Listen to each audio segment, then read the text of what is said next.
আজকে যুব ধর্ম আলোচনা করবার দিন। আমার পূর্ববর্তী ব্যক্তিগণ তারা সকলেই সমস্যায় বলেছেন যে কলিকালে ধর্ম, যুব ধর্ম তার প্রমাণ ভয়তে বিষ্ণু কেচারাম জগতে মতে যা করে পরিচর্যায়াম কলম তদ হরিকীর্তন। পরিচালে অন্যান্য দিকে অন্যান্য ধ্যানের দ্বারা, পরিচর্যার দ্বারা, তপস্যার দ্বারা যা পেয়েছে পরিচালে কীর্তন করেই তা পাওয়া যায়। তবে কীর্তনই পরিচালে ধর্ম। এটা আপনারা শুনতে পেরেছেন। আমি একটা অ্যাক্সিডেন্টাল যোগাযোগ আমি লক্ষ্য করছি আজকে। প্রথম দিন মাননীয় প্রধান বিচারপতি মহোদয় এসেছিলেন কি মঠ মন্দিরের আবশ্যকতা সম্বন্ধে আলোচনা ক্ষেত্রে প্রধানমন্ত্রী। আমি সেস্থলে নিবেদন করেছিলাম যে প্রধান বিচারপতি মুখ্য ধর্মাধিকরণের মধ্যে প্রধান যিনি, তার উপস্থিতিতেই মঠ মন্দিরের প্রয়োজনীয়তা স্থাপন করে দিচ্ছে। এখানে সিদ্ধান্ত নিতে কোনো আবশ্যক নেই। ঠিক সেই রকম একটি ঘটনা এখানেও হয়েছে। আজকে সেই বিচারপতি এসেছে মুখোপাধ্যায়, কীর্তনের মুখেই সাহায্য হয়, মুখ বাদ দিলে হবে না, তারই উপার ভাব। তিনি এসে উপস্থিত হয়েছেন। আবার তার সহযোগী হিসাবে স্পিকার। কীর্তন অটোমেটিক্যালি স্থাপিত হয়ে যাচ্ছে, অন্য বিচার যুক্তি দিতে হবে না। তারা এসে কীর্তনের প্রাধান্য দেবেন, ঈশ্বর দিয়ে দিয়েছেন, এই চিন্তা করে করা হয় ভগবানের যোগাযোগ।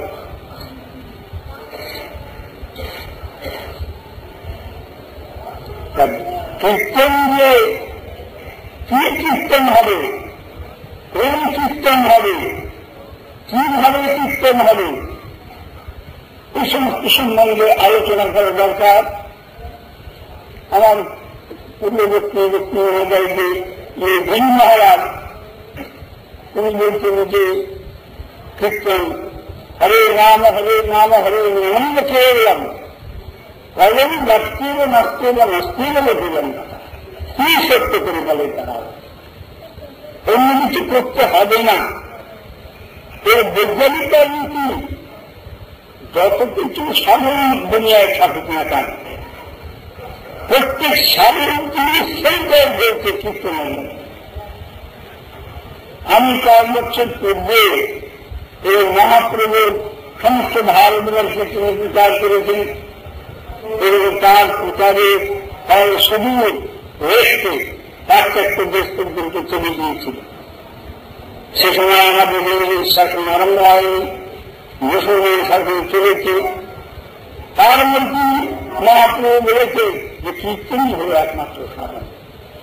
সেই কীর্তনের ইনফ্লুয়েন্স এই 30-40 বছর আগে আমি দেখেছি। খ্রিস্টানরা তারা সার্ভেশন আর্মি তৈরি করে কলকাতায় দিয়ে কীর্তন করে করে দেশে খ্রিস্টান ধর্ম প্রচার করে। যেগুলো যে কীর্তন না হলে কোনো গতি নাই। খ্রিস্টানদের সার্ভেশন আর্মি একটু বয়স্ক লোক যারা কেন যে ছোট্ট কলকাতায় আপনারা দেখতে পেয়েছেন, আমি দেখতে পেয়েছি।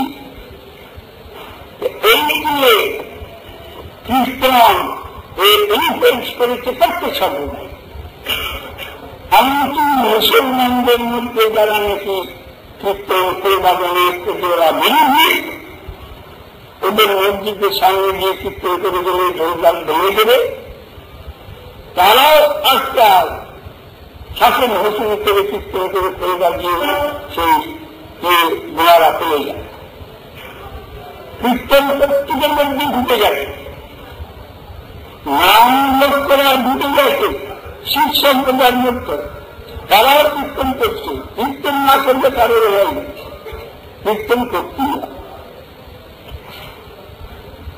এই যে খ্রিস্টান, এই কীর্তন কিভাবে করতে হবে, কি পদ্ধতিতে করতে হবে, মহাপ্রভু শাস্ত্রের সার সংগ্রহ করে এটা স্থাপন করেছেন। এই প্রয়াণ মহারাজের উপাখ্যান আপনারা শুনলেন, কথা। প্রয়াণ প্রহ্লাদ মহারাজকে জিজ্ঞাসা করেছিলেন, তুমি কি শিখেছ স্কুল কলেজ থেকে? শুক্রাচার্য ছিল তার অধ্যাপক। শুক্রাচার্য মানে জননাচার্য, জন্ম দ্বারা এই তার কার্য বলে পৃথিবীকে জন্ম দেওয়া যাবে রামদার থেকে, জন্ম নিয়ন্ত্রণ করে চলতে। কিন্তু শুক্রাচার্য ছিল ব্যক্তিগত, কিন্তু সে শিক্ষা দিচ্ছিল যে ভগবান ভগবান কিছু না, এসব কিছু করতে হবে। এই জন্য দেশের জিজ্ঞাসা করলে যে তুমি কি ভালো শিক্ষা করেছ, তখন কীর্তন স্মরণ তাদেরম অক্ষরম মঙ্গল ভাষ্যম সত্য আপনি। এই জন্য তুমি পরিচিতি ভগবানকে লাভ করার কথা, এটা প্রভাব মহারাজ এসে বলেছিলেন,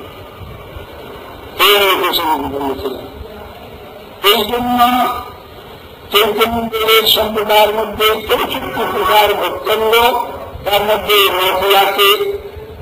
রোগেশ্বরী বিচার করে বলেছেন 64 ভক্তি অঙ্গ এই নটার মধ্যে ঢুকে পড়েছে। আবার এই নবধা ভক্তি, শ্রবণ কীর্তন স্মরণ এই তিনটের মধ্যে ঢুকে পড়েছে। তাহলে 64 প্রকার ভক্তি সেন্টার হয়ে শ্রবণ কীর্তন স্মরণের মধ্যে হয়ে, আবার শ্রবণ কীর্তন স্মরণ কীর্তনের মধ্যে ঢুকে পড়েছে।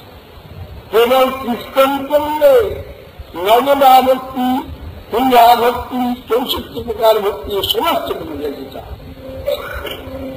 এর বৈজ্ঞানিক কারণ আছে, ফিলসফিক এক্সপ্লেনেশন আছে, মেথিক্যাল এক্সপ্লেনেশন আছে। এখানে সময় কম, সবসময় বলার সুবিধা থাকে না। আপনাদের যদি কারো ইচ্ছা থাকে অন্য সময় পেয়েছে মহারাজের সঙ্গে আলাপ করবেন। এখানে আমি নবদ্বীপে থাকি, বেদান্ত সমিতিতে পড়ে থাকি, সেখানে থেকে এলে কি চলে যাবে। তবে কালকে কিছু সময় আছে, কারো জিজ্ঞাসা তাকে করবে। এই দিয়ে তার বৈজ্ঞানিক ব্যাপারটা কি, একটা আমরা অন্যান্য ধর্মের এই ভেতর থেকে আমরা দেখি খ্রিস্টান আইডিয়াকে, আর তারা বলে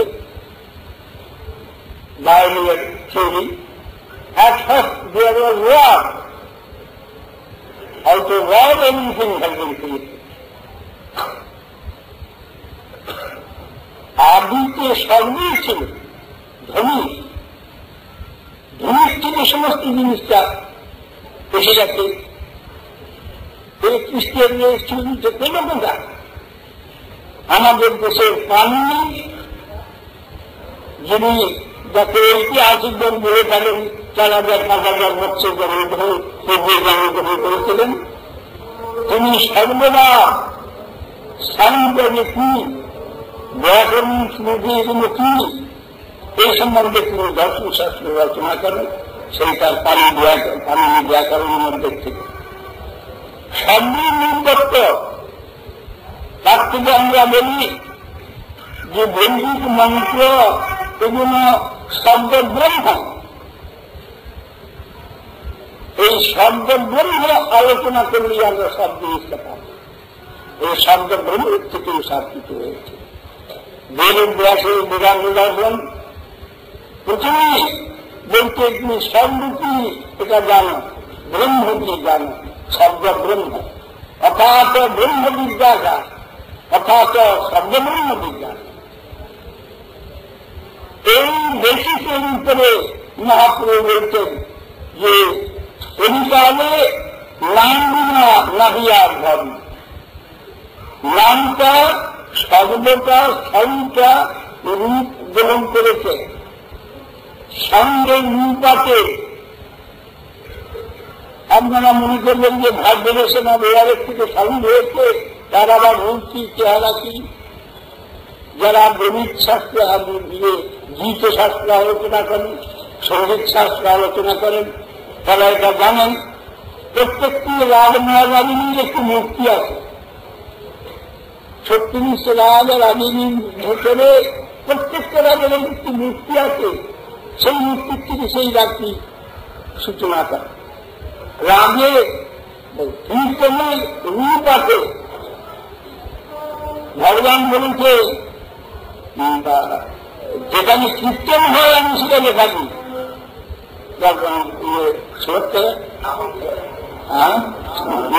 কৃষ্ণানি বলছে যদি না হৃদয়ের মতো নবভক্ত যত্র গায়ন্তী তত্র কৃষ্ণানি না হবে।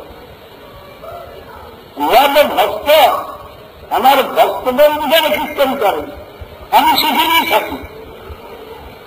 কাজে কীর্তনটা ঝগড়া বিবৃদ্ধি হয়ে প্রমাণ।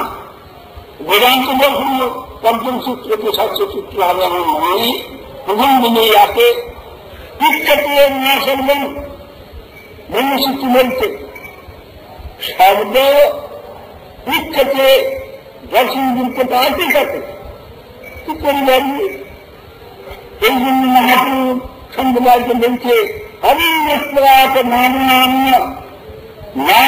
এবং নাম একটাই বস্তু অমিন। তাদের নাম কীর্তন মানে ভগবানের কীর্তন, ভগবান সেখানে উপস্থিত আছে, কীর্তনের প্রভাব সেখানে থাকে। এই জন্য মহাপ্রভু কীর্তন আপনাদের মধ্যে এসে দেখবেন। আর এবং পূজারী অর্চনকালীন সে মন্দিরের মধ্যে থেকে ভোট দিচ্ছে, নিবেদন করছে, সব করছে। বাইরে কীর্তন করা হচ্ছে। এই যে অর্চনটা সূর্যটা লাভ করে কীর্তন প্রভাব, যে অর্চনকারী সে ভালো ভালো বলবে ভোট দিতে গিয়ে তার হয়তো জীবের জড়া মনে করছে যে এটা সিদ্ধি সিদ্ধ ভোট নিয়ে বের করে দিয়ে আমি কিছু পাবো, এরকম বন্ধু যায়। এই জন্য মহাপ্রভু বলছে যা কিছু করবে কীর্তন জেনে করবে, কীর্তন বাদ দিয়ে কিছু করবে না। মনে মনে যদি কেউ গুহায় বসে বসে স্মরণ করো তাহলে সুবিধা হবে না। কীর্তনের প্রভাবে স্মরণ হবে, কীর্তনের প্রাধান্য। আমাদের দেশে আজকালকার জন্য অনেক দর্শন খুঁজে পাওয়া যায়, যারা করে সবই আছে। তারা বলে যে আমরা লোকজন বলেন চুপ করে বসে বসে করবো। তারা গোস্বামী বলতে হবে, তারা রূপ গোস্বামীর কথা মানে না বলতে হবে। তারা বলেছেন, মহাপ্রভু বলেছেন কীর্তন যা কিছু করবে কীর্তন প্রভাবে করবে। কীর্তন হচ্ছে সর্বশ্রেষ্ঠ, সমানন্দ সর্বশ্রেষ্ঠ নয়। তাহলে কিছু এলাম ভয় করবে ধ্যানটা তো নবমী সমাগমী সূক্ষ্ম অবস্থা, সেই ফলটা আমরা পাবো কি সেই কীর্তন করতে হবে। কীর্তন এই কীর্তন প্রভাবে আমাদের সমস্ত জিনিসটা এসে যাচ্ছে। কীর্তন আরো লৌকিক উদাহরণ আপনারা দেখুন। একটা লোকে 5টি লোক এসেছে, তাকে যদি খুব উৎসাহ দেওয়া যায় তো একটা লোকই 5টা লোকের কাজ করবে। এই কীর্তনের দ্বারা, মুখের দ্বারা সেই তাকে যদি উৎসাহ দেওয়া যায়, একটা লোক 5টা লোকের কাজ করবে। আর তাকে যদি গালি দিয়ে মর্মে বসিয়ে দেওয়া যায়, তো সে মর্মে বসিয়ে তাকে শুয়ে থাকে, আর কাজ করতে পারে। কীর্তন এনার্জি এনে দেবে, আবশ্য বলে এনার্জি নষ্ট করে দিতে। কীর্তন একটু সর্বমহান, কীর্তন না হলে কিন্তু হয় না। এই পৃথিবীতে যত রকমের রাজ্য হচ্ছে, তো সবই গোড়া হল কীর্তন।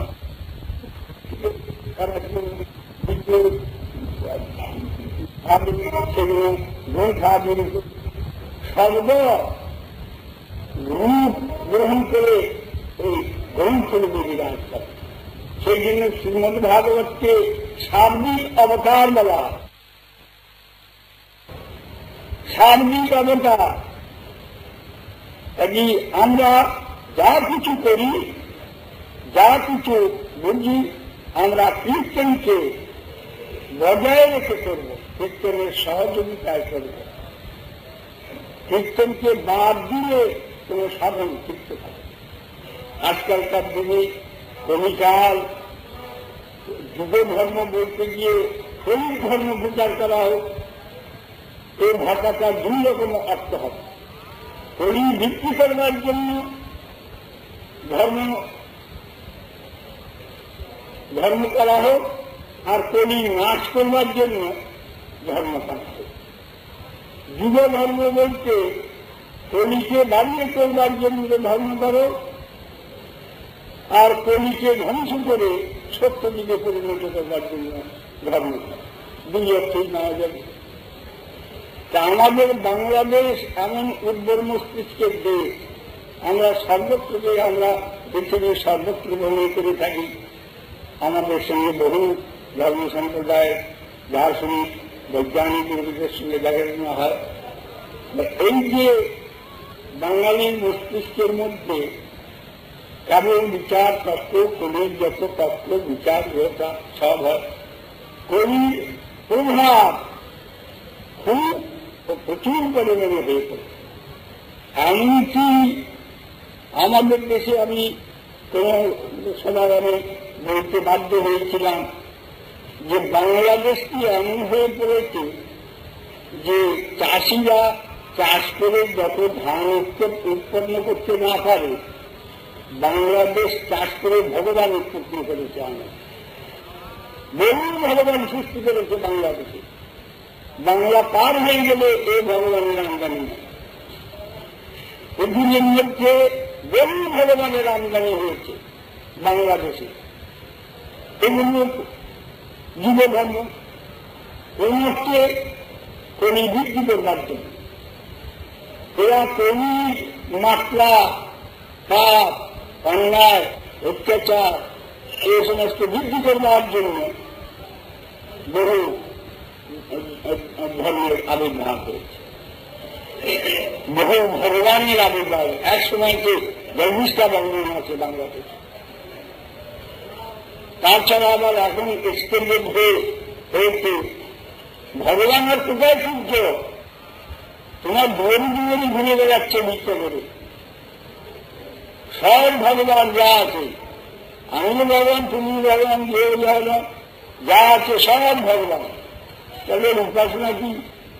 আমি আমার স্ত্রীর উপাসনা করলেই তো আমার ভগবানের উপাসনা থাকে, ছেলে কাঠের উপাসনা করলেই তো ভগবানের উপাসনা, সবই তো ভগবান। এইগুলো বাস্তবিক পরমার্থ ধর্মের বিরোধিতা আচরণ করছে, নাস্তিকতা বৃত্তিপ্রাপ্ত হচ্ছে। ক্রমশ এত বৃত্তিপ্রাপ্ত হয়ে গেছে, ধার্মিকদের কবলে তুলে নেই। কেউ এসে বিচার, ওই হারিকাটটা কেন, তোর কপালে হারিকাটটা কেন, হারিকাটে মুক্তি কেন দিয়েছে। তা আমি দিয়ে দেবে বলতে হচ্ছি যে ওখানে পাঠা বলিতে, তোদের হয়তো পাঠা বলিতে বলি আর জন্য হারিকাটটা কেন। এবং বলি কি এমনকার কারণ যে দণ্ড হাতে নিয়ে গেলি, হ্যাঁ স্যার ওটা ঠিক, বলে ওটা বলবো, বলে কি হবে, এই ওষুধ জমিতে হত্যা করবার জন্য এই দণ্ড দিয়ে দিচ্ছে। এইরকম দেশে কলির প্রধান হয়ে পড়েছে। এই কলির হাত থেকে উদ্ধার পেতে হবে, দেশকে রক্ষা করতে হবে। আমাদের স্বাধীন দেশ আমরা যাতে জীবন মঙ্গল হয়, প্রত্যেকের লোক তাদের চিন্তা শক্তি সেন্টার হয়ে ভগবানের কাছে যদি যায়, তাহলে বিবাদ বিসম্বাদ থাকে না, এই মারামারি থাকে না। কোথায় কোথায় স্ট্রাইক, ছাত্রকে প্রমোশন দেওয়া হলো না, স্ট্রাইক করো।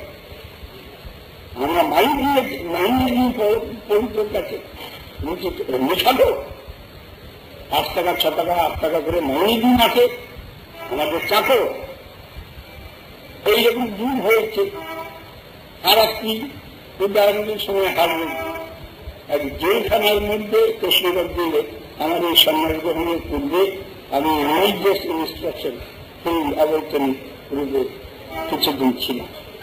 ওই সপ্তাহে একবার করে দিতে। তো যদি একটা কয়েদিকে ওই জেল করে ঘর করছে, মনে করছে এরকমটা নিয়মিত চাল, কেন কিন্তু ক্রিমিনাল বেরিয়ে সে বন্দুক দিয়েছে যে সেই কয়েদিকে বলে, জানিস না আমরা তোদের বাপ, জানিস না আমরা তোদের বাপ, কিসের বাপ যে আমরা চুরি করে বলে এসেছি বলে তোদের চাকরিতে আসছে। আমরা যদি কেউ চুরি না করি এই তোরা খাবি কি, আমরা কি পালন করতাম। আমি বলি চোর বলে ভোট দিয়ে করতে কি হবে, আমরা চুরি করে বলেছি তো কেন যায়। এই রকম দুনিয়া হয়েছে, কবিতাল পৃথিবী সৎ অসৎ দিন যার কাজ তার পেছনে একটা যুক্তি লাগিয়ে দিয়ে করে আসে। কাজে আমাদের দেশে এই কথা দুর্দশা এসে গেছে। এই দেশকে ক্রমশ তাদের উন্নত করে সৎ শিক্ষার দ্বারা এইরকম মহানগরী বড় বড় শহর স্থাপিত হলে এই এতে অনেক সুবিধা। আমাদের উচ্চ পদস্থ ব্যক্তি সকল এই সমস্ত মাঠে উৎসাহ দান করবে, দেশের প্রচুর মঙ্গল হবে, বাংলা হরিয়ানা সব কমে যাবে। এইসব পরিচিত গল্প সব যুদ্ধ বিগ্রহ অনেকে বলতেন যে ধর্মজগতে যুদ্ধ বিগ্রহ বিবাদ আছে, সে তো বিবাদ এর দুই যেটা লাইনে এর 100 গুণ বেশি ঝগড়া বিবাদ আছে। পলিটিক্সের মধ্যে ঝগড়া দুনিয়াকে চলছে। পলিটিক্যাল রচিত যখন থেকে এসেছে তার থেকে রেহাই নেওয়ার জন্য তার বইয়ের সঙ্গে একটু ছোট কথা দিতে হয়। গায়ে কাদা রেখে চান করলেও কাদার গন্ধটা একটু থাকে, এইরকম বিচারটা হয়। তার কাজই আপনারা সকলেই আমি বলছি, কীর্তনের আশ্রয় গ্রহণ করুন, ভগবান নাম গ্রহণ করুন, নাম স্বয়ং ভগবান তাকে গ্রহণ করুন। তার দ্বারা আমাদের দেশে সর্বপ্রকার আর্থিক পারমার্থিক সর্বপ্রকার সুবিধা হয়। আমি এই কথা বলে আপনাদেরকে আমাকে জানি। আরো বেদান্তে আরো অনেক ইয়ে আছে, অনাবৃত্তি সর্দার, অনাবৃত্তি সর্দার বেদান্তের শেষ সূত্র, অনাবৃত্তি সর্দার। আরো আছে আবৃত্তির অসক্রিয় উপদেশ আছে। এই জন্য সর্বদিক থেকে অনাবৃত্তি হবে। আমাদের এই যে দুঃখ কষ্ট যা কিছু ভোগ করছি এই সর্বমূল্যকে তার থেকে উদ্ধার করে দেবে। যারা সর্বদার বোঝে বেদান্তে সে স্তরণ সূত্র দুবার করে বলেছে, অনাবৃত্তি সর্দার, অনাবৃত্তি সর্দার। এখানে দুবার বলেছে, হরের নাম হরের নাম হরের বিভিন্ন খেয়ে গেলাম, এখানে 3 বার করে বলেছে। দার্ঘ্যরা দিন উঠে আসা দুর্গা করবার জন্য এই যে এটা সর্বদাই ভারত। আর বলছে তো কবিতালের দিন দুর্বল, খাওয়ার অভাব, স্বাস্থ্যের অভাব, কেবলমাত্র হরিনাম করবি বসে বসে। সকলে মিলে একত্র হয়ে করবে, স্ত্রী পুত্র স্বামী সারা জায়গায় কিছু হরিনাম করি, তার দ্বারাই সমস্ত প্রকার বিপদ আপদের থেকে আমরা উদ্ধার পাই। যদি কৃষ্ণনাম জয়যুক্ত হোক, তাকে আমাদের মুক্তি লাভ।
আচ্ছা, এখন আমার মনে হয়